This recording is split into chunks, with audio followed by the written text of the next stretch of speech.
yn enw I Bethan Andrews, fi yw'ch brif nyrs y Ward 12 yn Bwrdd Hospital. Fel chi'n gweld, lle siarad Cymraeg. Fi'n credu mae'n bwysig ymnadw bod nyrsys lle siarad Cymraeg i'r cleifion. Yn wedig y ward fel Ward 12 achos ward y henoed yw e. Mae llawer o patients ni a dementia gyda nhw. A wrth mae dynion yn mynd yn henach, maen nhw'n mynd nôl i'r iaith Gymraeg. So mae'n bwysig bod ni fel nyrsys ac i siarad Cymraeg i'r patients. Mae'n teimlo'n fwy fwy cyffwrddus i siarad yn ei iaith ei hunain. A hefyd, sy'n bod chi'n gwybod am y Mental Health Act. Ond mae rhaid ni nawr wneud siŵr bod patients a mental health capacity. A achos bod ni'n gallu siarad Gymraeg ar y ward hyn, ni'n gallu gwneud y capacity yn Gymraeg. So ni'n gwneud yn siŵr bod ni'n gwneud siŵr bod y mental capacity assessments cael gwneud yn iawn yn ei iaith Gymraeg. Fel wedes I nawr, mae'r patients hyn o'n lower fwy cyffwrddus yn siarad ei iaith ei hunain. Mae'n bwysig bod ni yn promoto Gymraeg, ni yn Gymru. Fi gwybod mae'r llawer yn credu bod Pembrokeshire a Little England beyond Wales. Ond fel chi'n gwybod, mae lower fwy Gymraeg na beth sy'n ei ystyried. Ar y pob ward, mae patient ar glansford gyda ni. A beth mae hwnnw'n wneud bod unrhyw un sydd yn mewn i'r ward sy'n gweithio gyda'r cleifion, mae'n gallu gweld beth sy'n bod ar y claf a siwr i'r trafod a siwr i siarad i'r claf. A mae symbols bach gyda ni yn dangos pwy o cleifion sydd yn siarad Cymraeg. So unrhyw un sy'n dod ar y ward fel physiotherapist, OTs, pharmacist, unrhyw un fel yna, chi'n mynd ar bord am gallu siarad i'r iaith Gymraeg gyda'r cleifion yna ac o'n dangos ar y bwrdd. Iawn. Col bwrdd patient yn y glansford, y pwrpas y bwrdd hyn bod unrhyw un sy'n gweithio gyda'r claf ar y ward gallu dod yma a cael one shot I weld beth sy'n bod y patient, fel chi'n trafod y patient, fel chi'n siarad y patient. A chi'n gweld fan hyn nawr, mae 3 patient gyda ni yn siarad Cymraeg. So fel wedi bod ni sy'n gynnau fach yn gynnar, cor magnets yn dangos pwy patient sy'n ar y ward yma heddi sy'n siarad Cymraeg. Hi, my name is Jay. I work in Ward 11. Siarad Cymraeg, tam it back. I pick it up from the patient. Alright? Siarad Cymraeg. Cymru am bit. Helo, enw I fi Alan Prysor. Dwi'n physiotherapist ar Ward 12 yn Welsh Hospital. Dwi'n credu bod angen ar y iaith Gymraeg ar ward fel Ward 12 am i fod yn ward yr henoed. A fel wedodd Bethan ynghynt, mae lot o'r cleifion yn mynd yn ôl i'w mamiaeth y siarad Cymraeg. Dwi'n gweld bod fi'n cael perthynas agosach gyda'r cleifion ar y ward, bod fi'n cael gweld beth i'w background nhw, cael canlyniadau gwell gyda nhw felly bod nhw'n fwy cyffyrddus. Mwyn cael defnyddio'r Gymraeg ar y ward, dwi'n gallu mynd at y bod a gweld y magnets, dwi'n gwybod pwy'n union sydd yn gallu siarad Cymraeg fel pan dwi yn introduction hyn iddyn nhw bod fi'n gallu gwneud hynny drwy'r Gymraeg. Helo, fe enw I yw Gwennan Davies a fi yw uwchswyddog iaith y Bwrdd Iechyd. Y rôl I yw I hybu'r iaith ar draws y dair sir ac yn benodol fi wedi bod yn cydweithio'n agos gyda ward 11 a 12 yn Ysbyty Llwynhelig.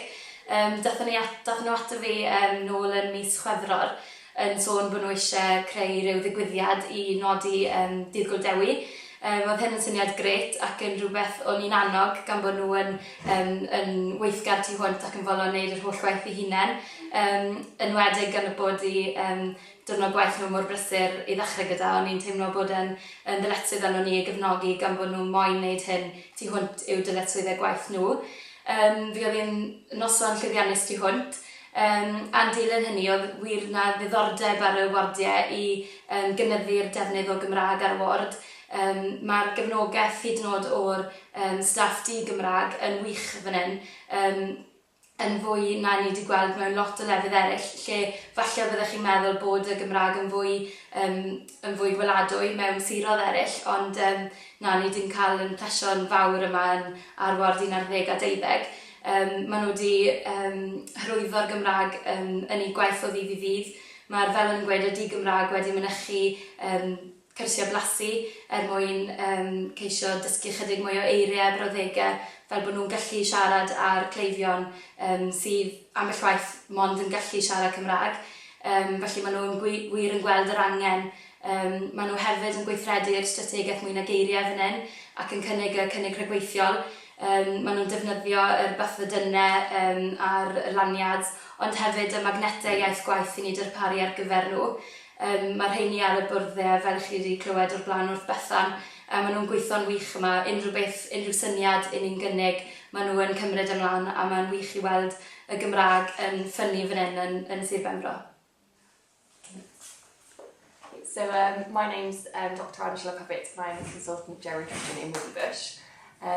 We arranged a Welsh cultural evening on St David's Day earlier this year as a way of raising money for the ward and raising the profile of what we're trying to do to improve care of patients with dementia, but also to allow the junior doctors and the wider community to learn more about the Welsh culture, because we've had quite a lot of international doctors who were not necessarily aware of exactly what Wales was. Initially when they came, they thought they were looking more at the United Kingdom. We wanted them to understand the rich culture of Wales itself.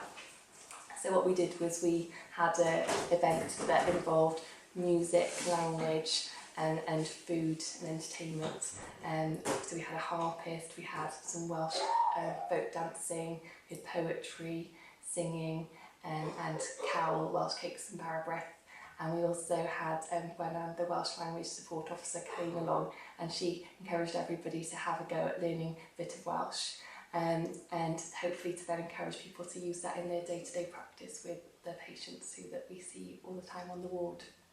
And that was very well received. And then Gwobr then came to the ward a few weeks later and did a lesson for all of the staff on the ward and with some extra information and posters to try and incorporate the Welsh language more for people who are not Welsh speakers like me. Hi, my name's Tracy Davis. I'm the ward clerk here on Ward 12 at Withybush Hospital. Being the ward clerk in my role, I do understand how important it is to learn the Welsh language because of the patients' relatives phoning up for information and things like that. Unfortunately, I don't speak any Welsh. I am aware that there have been drop-in sessions within the hospital. Unfortunately, I didn't attend it due to other commitments, but I know a few staff that did. And I'm looking forward to attending when the next lot of drop-in sessions start.